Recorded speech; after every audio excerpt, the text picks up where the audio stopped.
Jim Harbaugh likes the momentum his Wolverine program continues to roll with as they are 3-0 on the season. As we welcome in Anthony Bellino. You see him every morning right here on BCSN as part of the X's and Bros show. Anthony, thank you for joining us in your glorious Honolulu blue.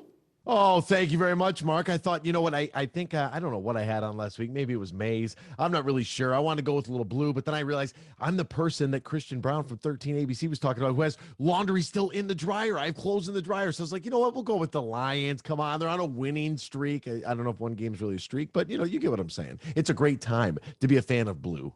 In the Big Blue, Michigan looking pretty good after defeating and destroying UConn. They did what they needed to do these first three games. They had no problems. They have gone relatively injury-free. We'll get into Cade McNamara in a little bit, but they are healthy. They have destroyed their opponents as they begin Big Ten play on Saturday.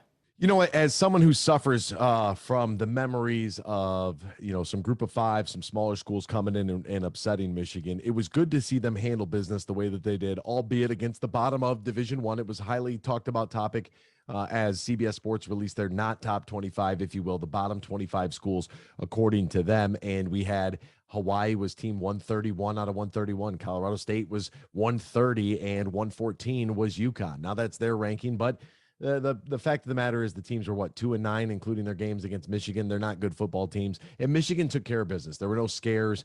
I thought that the shutout was really a pride thing for the defense in last week's game against UConn, and really, it wasn't one of those games that I kind of expected. Like, I really thought that J.J. McCarthy was going to blow the lid off that UConn defense, and they really just didn't do that. If you looked at the box score, if you just looked at the numbers, you'd be like, how in the world did this score get to 59 points? I mean, JJ was 15 of 18 for 214, no touchdowns. On the rushing end, Blake Corum had 12 carries for 71 yards. Like, there wasn't anything eye-popping. Now, I obviously left out the 5 touchdown aspect there, but there wasn't really anything crazy or eye-popping from their offense. It just kind of moved. It dealt with a really good field position because of an exquisite special teams unit that continues to fire on all cylinders. They took the short fields. They made short work of it. Next thing you know, the scores, the game is over at halftime. It's 38-0 after 2 quarters of play. And it's like, well, I guess we just kind of coast and, get some other guys some playing time and let them see some live game action. It truly was a game in which all three aspects excelled. The defense threw the shutout. Special teams blocked a punt and had a punt return for a touchdown. Offense did what they needed to do. So when you want complimentary football, that's Exhibit A. Put in the Michigan and UConn DVD. I mean, it doesn't get any more complimentary than that. And really, when you talk about, a block punt from Kolesar, that was awesome. And then A.J. Henning on the punt return. I'm not going to lie. He makes me nervous. I get a little scared. Punt coverage and punt return are dangerous situations. The ball is so high up in the air. The lights are on. The sun is out. I mean, the weird stuff happens on special teams, right? And A.J. Henning does get a little frisky when that ball's in the air. It makes you a little nervous. And he decided to return that. And I'm telling you, the way that he kind of slithered and snaked his way all the way through the punt coverage team from UConn into the end zone. That was incredible. I know that Jay Harbaugh, the son of Jim Harbaugh, gets a lot of flack, if you will, because he is the son of the head coach, and he's a coach at Michigan, so everyone wants to bring up the nepotism jokes, but he's done a really nice job, and I think at the end of the day, you still have to, the guy's still coaching an entire group, right? He's got special teams. They are really excelling through the first 3 weeks, and it's nice to not have to worry about that element of the game.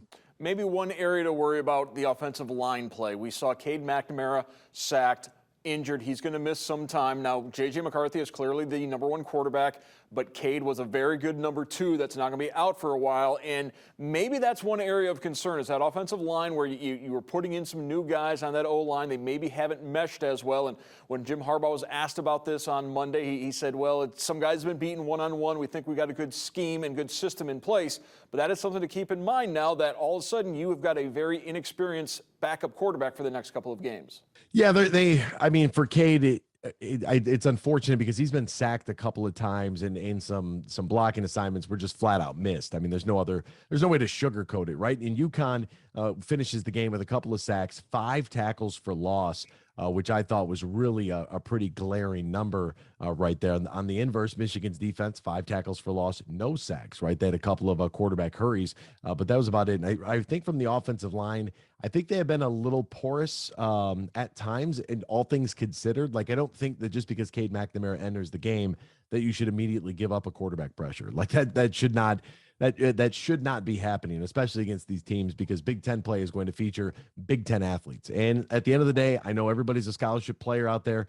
I know that those kids are huge. Even walking the sidelines and seeing the UConn kids up close, it's like, man, it's hard to imagine with this kind of size out here that this team is as bad as they are now at what 1-4. But it is they're still at the end of the day Division I college athletes. They're still trying to win. They're still trying to get after the quarterback. And I think that some of the offensive line mishaps and some of the Cade sacks there, I don't know if they're necessarily preventable. I think that JJ McCarthy, obviously with his wheels, he'll be able to extend some plays and make something out of nothing if the pocket does collapse, or if a blitz isn't picked up or an assignment is missed just straight one-on-one. He gives you a little bit more mobility, but that offensive line has got to be better moving forward, or Michigan's offense is going to be in some trouble. Have you seen enough of this Michigan team through 3 games to feel good about the rest of the season? I feel good because I know what we had last year and those guys that returned. I haven't seen enough based on the body of work this season to really feel great about anything. Or like I said, I'm somebody who has a long-term memory. I remember years of the past.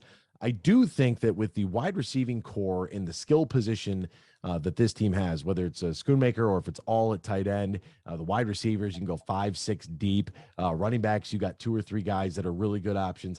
I think they have enough firepower in order to be able to compete with the likes of Ohio State, which is still, I know what happened last year. Ohio State is still the gold standard in the Big Ten. It's going to take a lot of years of success against them in order for that narrative or that script to flip, if you will. If that's going to change, Michigan's got to have success. I feel like they finally have the firepower. They have a quarterback that has the ability to extend the play with his legs, the ability to take the big shots down the field accurately. So that does make me feel good. I just haven't seen enough. Like on paper, I believe it, but I need to see more. And they did everything that they could in the first 3 games. You already mentioned it. The schedule's basically the schedule. They did what they had to do. 51-7, 56-10, 59-0. They're getting a lot of guys, a lot of opportunities out there early on here.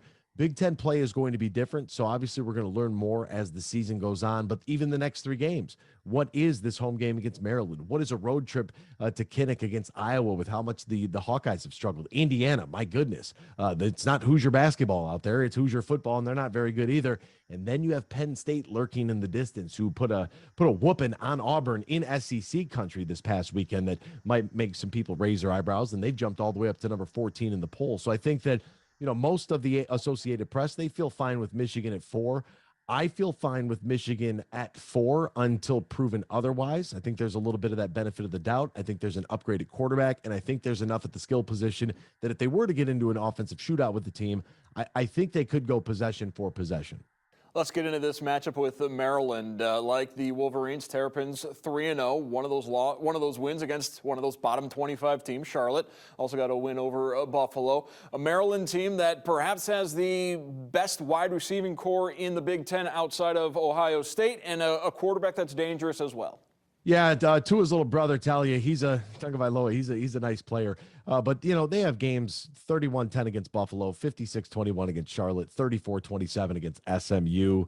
I would rank Michigan's wide receivers higher up on the totem pole against Maryland if Michigan would throw the ball a little bit more. I mean, we still aren't seeing. I mean, when's the last time a Michigan quarterback had 40 passing attempts in a football game, right? In 2022, 40 doesn't sound like a crazy number, but it very rarely happens because the run game is so good. Maryland's offense might be scoring points, but their defense is giving up too much against teams that if they were going to be a mid-tier kind of mid-level Big Ten team, you cannot be surrendering 390 plus yards of total offense against Buffalo, Charlotte, and SMU. I'm sorry. You just can't do that. In comparison, Michigan, they give up about 194 yards a game. And we know Michigan has played about 900 kids so far in this football season, those 3 games. They have not had their ones out there for the entire course of a game. I think that's an interesting storyline in itself, is that, I don't think that by any stretch of the imagination, Michigan football team is like not conditioned, but what is it going to feel like for those guys to play a full 4 quarters, because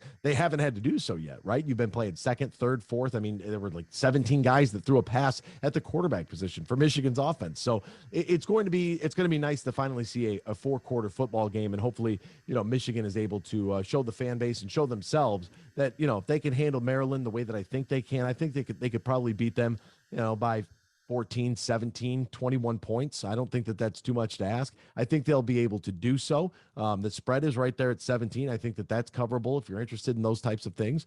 I think that that's very much coverable by Michigan. And it'll be nice to see what that defense is really about once finally tested by a Big Ten quality offense. All right. Thank you very much, Anthony Bellino from X's and Bros, for his insights on the Michigan Wolverines. You're welcome. By the way, Aiden Hutchinson, 3 sacks on Sunday, just saying.